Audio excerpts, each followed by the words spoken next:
So in this next one, I'm going to be rehousing my poecilotheria regalis. Do enjoy.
Right guys, so let's go and rehouse this one. This one is my decent sized poecilotheria regalis.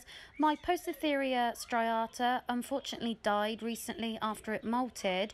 It seemed to just have a nerve issue, and I did try to care for it, but it passed and there was nothing I could do. So I'm anxiously waiting this one's molt. As you can see, or will see, this one is quite chunky. So again, the same principle is you want to try and cup your tarantula and get it to go up into the cup.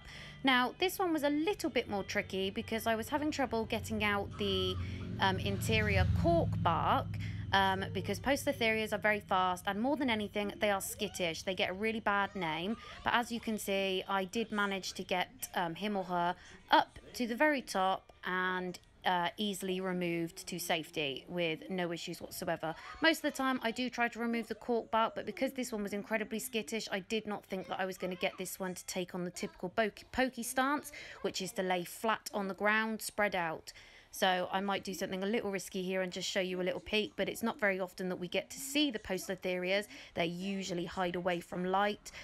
This particular arboreal species is very light sensitive, and they get a bad name in regards to being aggressive. I haven't found this at all. I have simply found that they are just very, very skittish, and more than anything, your tarantula, whether it be old world or new world or terrestrial, arboreal, they just want you to leave them alone, really. So if you're calm and collected while you do this, you really should be fine. And obviously do not put your fingers anywhere near it. Try to keep your fingers out of the frame.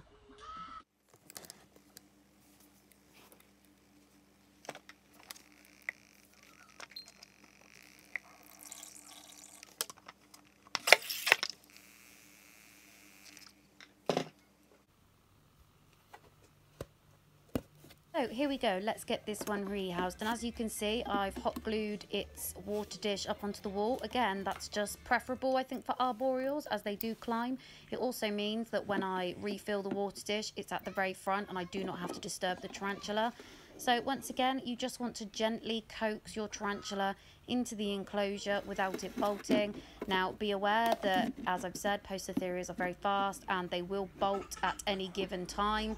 So do be careful. If it does come out at you, you want to try and avoid dropping the catch cup. And if it does end up on your hand, you just want to remain very still, very calm. Do not poke at it or aggravate it. You simply want to try and cup it if it does end up on your body, and try and get it safely in. As you can see, this was simple and easy, and she or he went in with absolutely no issues whatsoever.